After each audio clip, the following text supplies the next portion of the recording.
So,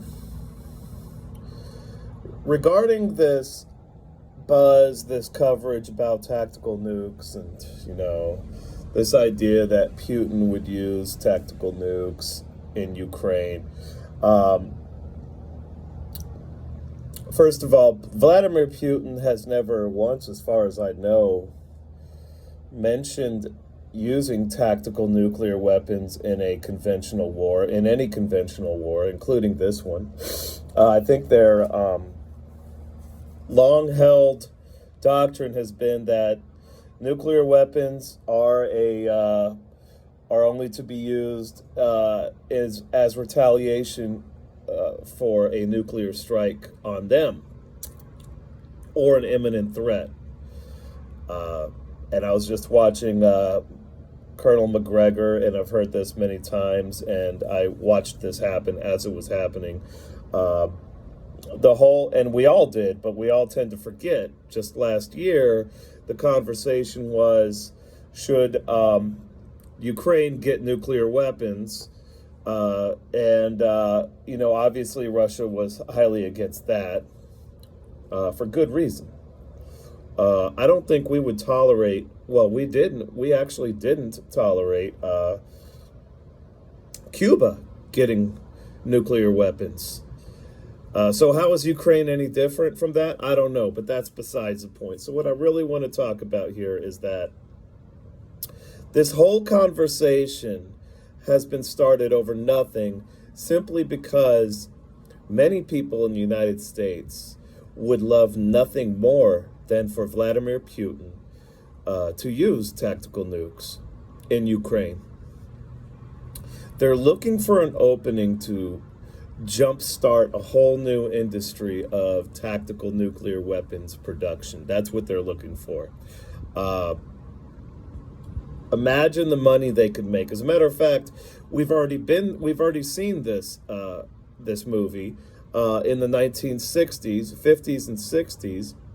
A lot of money, a lot of taxpayer money, especially, went into the development of all sorts of experimental, prototypical, or prototypal, I guess is the word. I don't know if it's prototypical or prototypal. Prototypes of nuclear weapons, such as the Davy Crockett, which General Walker of JFK assassination fame was heavily involved in. I think it was the guy from America's Untold Stories. So that's my source for this. Take it as you will. He said that Walker had most of his stuff checks out. The guy is a walking encyclopedia, by the way. What's the guy's name? Oh, Mark Grobert.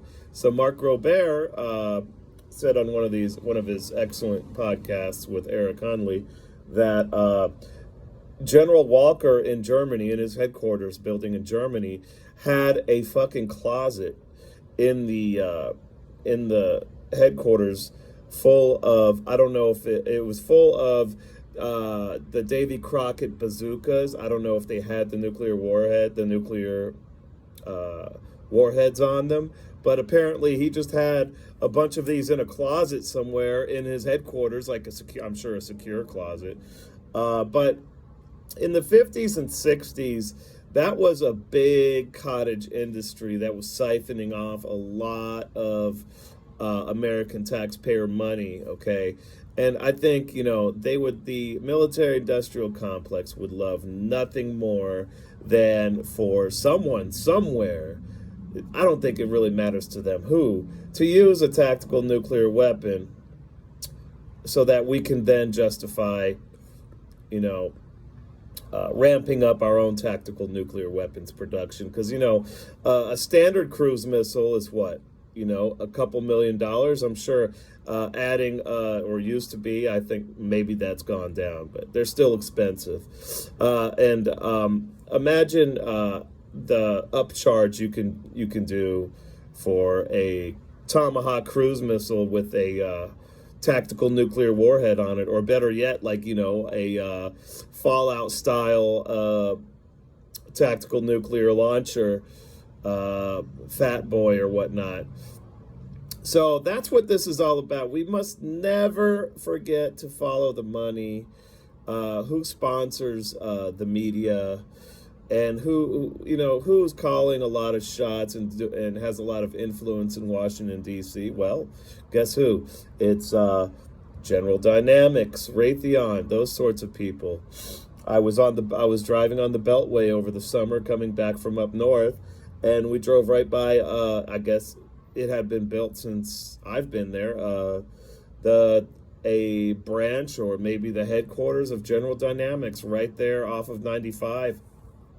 So, in the media, I think the late, over the years, these weapons manufacturers and defense industry people have learned to mask their sponsorship by in various means. I mean, there's lots of investment banks and other sorts of asset managers that buy advertising space on television that have huge interests in the weapons industry. So, that's one way they can hide their influence, but it's there and it's a big influence. And so that's where this is coming from. It has nothing. Vladimir Putin never said anything about, as far as I know, about using tactical nuclear weapons for any reason. That was entirely concocted by Washington and by the media. So I just had to put that out there as an idea, as a thought, for future reference. I'm out.